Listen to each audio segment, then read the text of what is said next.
Hello friends, educator માર્કનું સ્વાગત છે. આજે છે 26 ઓગસ્ટ 2025. મહત્વના કરંટ અફેર આજે હું તમને કરાવીશ. જો તમારી ડીવાયએસઓની પરીક્ષા હશે કે તલાટી, તમને ચોક્કસથી કામ આવશે અને આમાંથી પ્રશ્ન આવશે એની હું પણ ગેરંટી આપું છું. કારણ કે તમે પીવાયક્યુ જોશો ને તો મેં તમને જેટલા કરંટ કરાયા છે એમાંથી ઓલમોસ્ટ 10 થી 12 માર્ક્સનું આવે છે. તો તમે સમજી શકો છો કે મારો કન્ટેન્ટ કેવો હોય છે, રાઈટ? આ વિડીયોની પીડીએફ તમને નીચે ડિસ્ક્રિપ્શન બોક્સમાં મળી જશે. સાથે સાથે ગુજરાતના લોક સાંસ્કૃતિક વારસાની પણ ચાલી રહી છે સિરીઝ, રાઈટ? તો તમે એ પણ જોઈ લેજો. ઓલરેડી મેં 2 પાર્ટ મૂકેલા છે, ત્રીજો પાર્ટ હમણાં ટૂંક સમયમાં આવી જશે. અને ઓથેન્ટિક સોર્સ છે યુનિવર્સિટી ગ્રંથ નિર્માણ બોર્ડનો. તો તમે આન્સરને ચેલેન્જ પણ કરી શકો, રાઈટ? ચાલો, હવે આપણે બિલકુલ પણ સમય બગાડ્યા વગર આજના ટોપિક પરથી આપણે શરૂઆત કરી દઈશું. આજનો આપણો પ્રથમ પ્રશ્ન છે, chief of defence staff air marshal Ashutosh Dikshit સંરક્ષણ પ્રમુખોના સંમેલનમાં હાજરી આપશે. આ સંમેલન ક્યાં યોજવાનું છે? ફરીથી, chief of integrated defence staff કોણ છે? તો આશુતોષ દીક્ષિત, બરાબર. સંરક્ષણોના પ્રમુખના સંમેલનમાં હાજરી આપશે. આ સંમેલન ક્યાં યોજવાનું છે? શ્રીલંકા, અમેરિકા, થાઈલેન્ડ કે ભારત? બોલો. તો અહીંયા આપણે શું જવાબ આવશે? Option B, sorry, option C. શું આવશે આપણો જવાબ? ઓપ્શન સી, થાઈલેન્ડમાં યોજાવાનું છે. ક્યાં યોજાશે? થાઈલેન્ડ. યાદ રાખજો, ઓપ્શન સી આવશે. ફરીથી રિપીટ કરું છું, ઓપ્શન સી.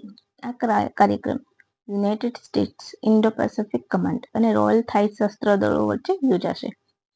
દરિયાઈ સુરક્ષા, સાયબર સ્થિતિની સ્થિતિસ્થાપકતા નક્કી કરવી, મજબૂત કરવી, આતંકવાદ સામે એકજૂટ થવું, આપત્તિ સમયે એકબીજાને માનવીય સહાયો પહોંચાડવી, એ બધા વિષયો સાથે આ સંમેલન યોજવામાં આવે છે. આ મુલાકાતથી શું થશે? તો ભારતની પ્રાદેશિક સુરક્ષા, બહુપક્ષીય સહકાર અને નિયમો આધારિત ઇન્ડો પેસિફિકને પ્રતિબદ્ધ થશું એના તરફ, બરાબર? તો તમારે આટલા પોઈન્ટ યાદ રાખવાના છે. તાજેતરમાં ભારતની મુલાકાતે આવેલા સિટીવેની રાબુકા કયા દેશના પીએમ છે? Thailand, Malaysia, Seychelles, Fiji. તો શું આપણો જવાબ આવશે અહીંયા? Option D, Fiji. તેઓ ફીજીના પીએમ છે, રાઈટ?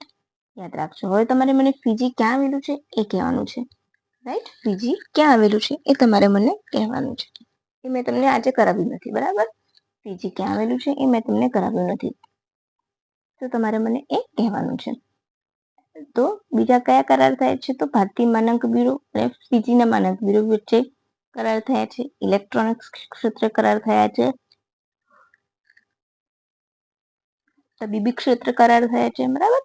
આ બધું યાદ રાખજો. આ સિવાય ક્વિક ઇમ્પેક્ટ પ્રોજેક્ટનું અમલીકરણ માટે ભારતીય ગ્રાન્ટ સહાય અંગે તેમજ ભારત પ્રજાસત્તાક સરકાર અને ફીજી પ્રજાસત્તાક સરકાર વચ્ચે પણ એમઓયુ થયા છે. તો કયા? ક્વિક ઇમ્પેક્ટ પ્રોજેક્ટ માટે પણ એમઓયુ થયા છે. તો તબીબી સારવાર, પછી BIS, electronics, quick impact project વગેરે અંગે કરાર થયા છે. એ સિવાય Fiji Indo Pacific ocean initiative એટલે કે આઈપીઓઆઈમાં જોડાવાની જાહેરાત કરી છે. શેમાં જોડાવાની જાહેરાત કરી છે? ફીજીએ આઈપીઓ. ફ્રેન્ડ, હું પાણી પી લઉં?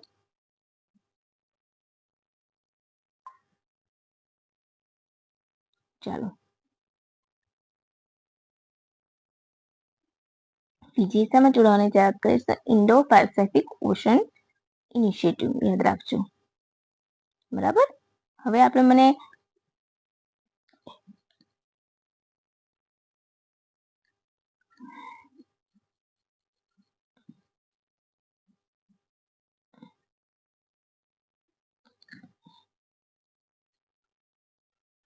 એ સિવાય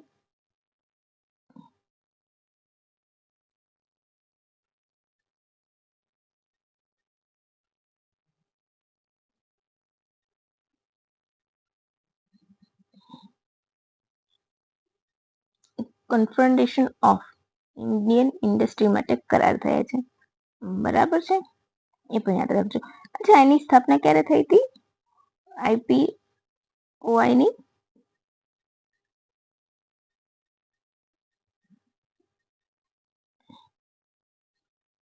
એ તમારે મને કહેવાનું છે.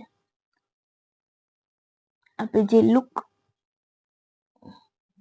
ઈસ્ટ પોલિસી છે, પૂર્વ તરફ દેખોની નીતિ, એ હેઠળ જ થઈ છે, રાઈટ? સો હું તમને પૂછું છું,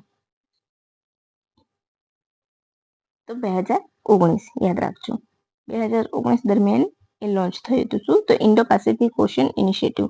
યાદ રાખજો, બિલકુલ પણ ભૂલતા નહીં. મેં અહીંયા નથી લખ્યું, પરંતુ હું તમને ઓરલી મને યાદ આવી તો હું તમને કહી દઉં છું. ઓકે,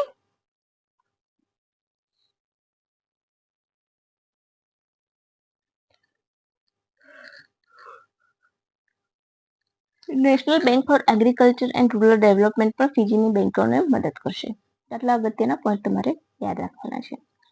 એ પછી ઓડિશાના ચાંદીપુરથી ઇન્ટિગ્રેટેડ એર ડિફેન્સની પણ ડિફેન્સ સિસ્ટમનું ઉદ્ઘાટન કરવામાં આવ્યું. તેને કોના દ્વારા ડેવલપ કરવામાં આવ્યું છે? તો ઓફકોર્સ આ તમને સૌને ખબર હોય, DRDO 1958માં સ્થાપના થઈ હતી, રાઈટ?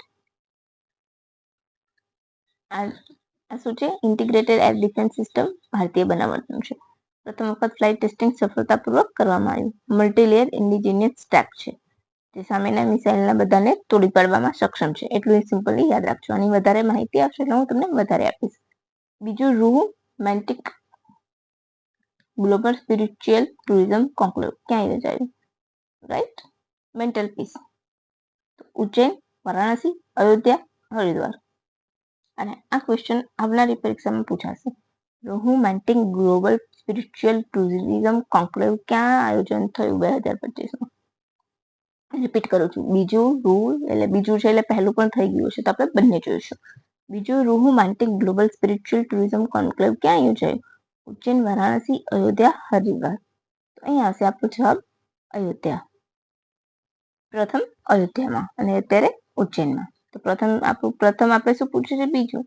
આપણો જવાબ થઈ જશે ઉજ્જૈન. શું આવશે? ઉજ્જૈન. હવે પ્રથમ ક્યારે યોજાયું હતું? 2024 અયોધ્યા ખાતે, બરાબર. અને આ વખતે મધ્યપ્રદેશના ઉજ્જૈનમાં બીજું સંસ્કરણ છે. આયોજન કોણ કરે છે? તો PhD CCI એટલે કે PhD chamber of commerce and industry, બરાબર. એટલે કે કાલે યોજાશે. અચ્છા, અત્યારે યાદ આવ્યું, અત્યારે કોમનવેલ્થ જે વેઇટ લિફ્ટિંગ ચાલી રહી છે સ્પર્ધા અમદાવાદમાં, એમાં મીરાબાઈ ચાનુએ ગોલ્ડ જીત્યો છે. યાદ રાખી લેજો. ને ગ્લાસગો ખાતે યોજાનારી વેઇટ લિફ્ટિંગમાં કોમનવેલ્થમાં એમણે પોતાનું સ્થાન બનાવી લીધું છે. તો યાદ રાખજો આજનો પોઈન્ટ અગત્યનો. ઉદ્ઘાટન કોણે કર્યું? તો મોહન યાદવ મુખ્યમંત્રી અને હતા, એમણે ઉદ્ઘાટન કર્યું, બરાબર.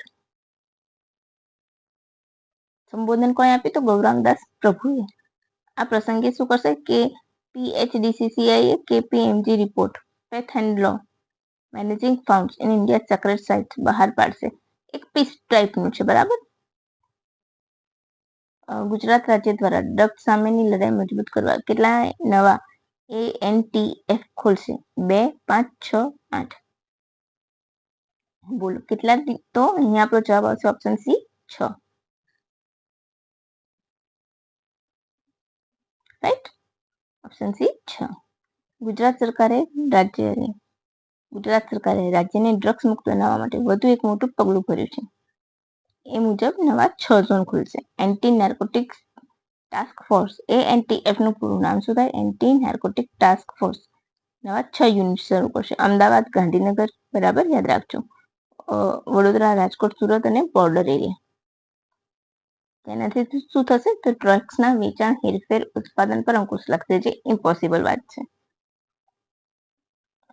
હવે એક સિમ્પલ વસ્તુ છે ફ્રેન્ડ્સ, કે તમને સૌને પણ ખ્યાલ હશે, એવું કંઈ સરકારની આલોચના નથી કરતી, પણ ડ્રગ્સ સરકાર કે પોલ્યુશન, તો તમને સૌને ખ્યાલ હોય છે કે ડ્રગ્સ અત્યારે સામાન્ય રીતે વેચાતો હોય છે. ઘણી વખત સામાન્ય નાગરિકોને પણ ખબર હોય છે કે આ વ્યક્તિ ડ્રગ્સની હેરફેર કરે છે, છતાં પણ કોઈ કશું નથી કરતું, રાઈટ? ફક્ત કાયદા જ બને છે. આ નવા યુનિટમાં ડેટા એનાલિસિસ અને ઇન્ટેલિજન્સ યુનિટની પણ કાર્યરત રહેશે. મીન્સ કે મારો કહેવાનો મતલબ એમ છે કે યુવાધન વેડફાય છે ડ્રગ્સના રવાડે ચડીને, કાં તો પછી એ ખોટા ધંધે ચડે છે ને એનું કેરિયર બરબાદ કરે છે. જ્યારે મોસ્ટલી કેવું છે કે કોઈ પકડાતું જ નથી હોતું, રાઈટ? આખી ચેઇન ચાલતી હોય છે અને સૌને ખ્યાલ છે કે આ બધું ચાલતું રહે છે. જ્યારે પકડાય ત્યારની વાત ત્યારે, પરંતુ ત્યાં સુધી કોઈ પકડાતું નથી હોતું. અને ડ્રગ્સ એ બહુ મોટું દૂષણ છે, રાઈટ? નશાખોરી એ ભારતનું જ નહીં, વિશ્વમાં સૌથી મોટું દૂષણ છે.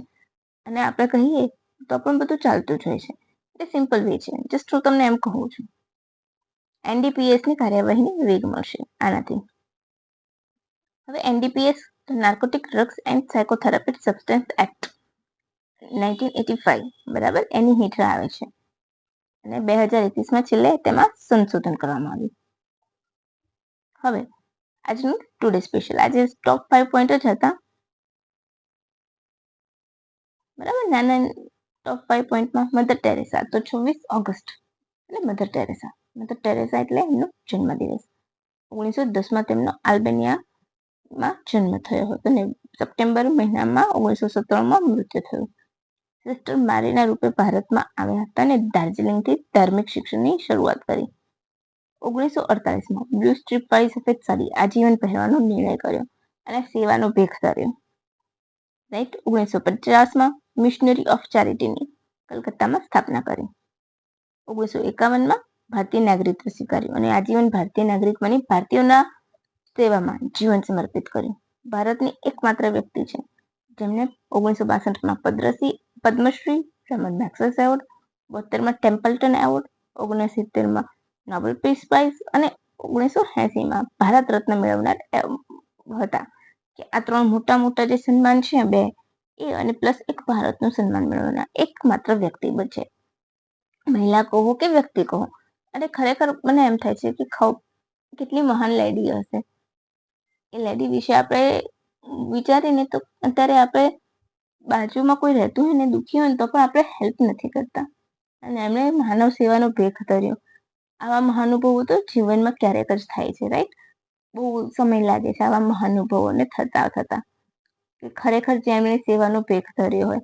શી ઇઝ અ બોર્ન આલ્બેનિયન હતા તો પણ ભારતીય બનીને રહ્યા અને ભારતીયના દિન દુખ્યોના જીવનને સમર્પિત કરી દીધું એમનું જીવન. તો ખરેખર એક સલામ એમના નામે અને એક લાઈક પણ એમના નામે. આ સિવાય તેમને પોપ જોન શાંતિ એવોર્ડ, નહેરુલાલ જવાહરલાલ નહેરુ આંતરરાષ્ટ્રીય સદભાવના એવોર્ડ જેવા અનેક એવોર્ડ મળ્યા છે. 2016માં તેમને સંત ટેરેસાની પદવી પણ મળેલી છે. એગ્નેસ ગોન્ઝા બાઇઝુક એમનું મૂળ નામ હતું. બરાબર છે. આટલું ઇનફ છે તમારા માટે. બરાબર. હવે જીસીઆરટી બેઝડ મેં તમને કહ્યું હતું કે હું સિરીઝ શરૂ કરીશ, 2-3 દિવસ જોઈશ, મને લાગશે કે મને રિસ્પોન્સ મળે છે તો હું કરીશ, નહીતર નહીં. તમારે મને આના જવાબ આપવાના છે. આના જવાબ તમને નીચે પીડીએફમાં ઓલરેડી ડાર્ક કરીને બોલ્ડમાં મળી જશે. ભૂગર્ભ, પૃથ્વીના ભૂગર્ભ કયા નામે ઓળખાય છે? સાયમા, સિયાલ, નિફે, મેટલ. રાઈટ. પૃથ્વીનું ભૂગર્ભ કયા નામે ઓળખાય છે? સાયમા, સિયાલ, નિફે, મેટલ. પછી ભૂગર્ભમાં કયા ખનિજ તત્વો મુખ્ય છે? ભૂગર્ભમાં કયા ખનિજ તત્વો મુખ્ય છે? નિકલ અને લોહ, સિલિકા અને લોહ, સિલિકા અને મેગ્નેશિયમ, એલ્યુમિનિયમ અને લોહ. થર્ડ વન ક્વેશ્ચન, સિયાલ ખડક સ્તરમાં કેવા પ્રકારના ખડકો જોવા મળે છે? આ પીવાયક્યુમાં પૂછાયેલું છે. સિમ્પલ જે ધોરણ 11ની ભૂગોળની બુક છે એમાં સિમ્પલ પ્રશ્ન આપેલો છે અને પીવાયક્યુમાં ઘણી વખત આ ક્વેશ્ચન વન લાઇનર તરીકે જ રિપીટ થયો છે. સિયાલ ખડકમાં બાસાલ્ટ, ગ્રેનાઇટ, લાવા કે પ્રસ્તર ખડકો જોવા મળે છે. બરાબર. તમારે મને કમેન્ટ બોક્સમાં 5 કમેન્ટ કરવાની છે. રોબિન્સ સોનાની ખાણ કયા દેશમાં આવેલી છે? યુએસએ, રશિયા, દક્ષિણ આફ્રિકા કે દક્ષિણ કોરિયા? બોલો. યુએસએ, રશિયા, દક્ષિણ આફ્રિકા કે દક્ષિણ કોરિયા? ક્વેશ્ચન 5 અને છેલ્લું, મેન્ટલમાં કેવા પ્રકારના ખડકો જોવા મળે છે? બેસાલ્ટ, ગ્રેનાઇટ, પ્રસ્તર, લાવા. બરાબર. હવે જો અહીંયા મેં શું પૂછ્યું છે? સિયાલ ખડક સ્તરમાં કેવા હોય છે ખડકો, અને અહીંયા તેમાં મેન્ટલમાં સિયાલ અને મેન્ટલના ખડક સ્તરો. યાદ રાખજો, જોડકામાં પૂછાઈ જશે. ફક્ત એમ જ પૂછશે કે સિયાલ ખડકોમાં ખાલી જગ્યા ખડકો જોવા મળે છે સિયાલમાં, અને મેન્ટલમાં ખાલી જગ્યા પ્રકારના ખડકો જોવા મળે છે. ફક્ત એ સાચું છે, એ અને બી સાચું છે, તો ગૂંચવાઈ જશો. બરાબર. એ સિવાય મેન્ટલના શરૂઆતના પદને શું કહે છે? એસ્થેનોસ્ફિયર કહે છે. શું કહે છે? શરૂઆતના પદને એસ્થેનોસ્ફિયર કહે છે. બરાબર. અને બસ હવે તમને હું એટલું જ કહીશ, જો તમને મારા વિડીયોઝ ગમતા હોય તો મારી ચેનલને લાઈક કરજો, શેર કરજો, સબસ્ક્રાઇબ કરજો, અને તમારા મિત્રોને પણ મારું નામ સજેસ્ટ કરજો, જેથી મને પણ ઇન્સ્પિરેશન મળે તમારા માટે કંઈક કરવાની. તમે સૌએ જોયું હશે કે મોટા મોટા ક્લાસીસવાળા એક ને 2.5 કલાક એક દિવસનો કરંટ કરાવે, એમાં રિપીટેશન સિવાય કશું જ નથી હોતું.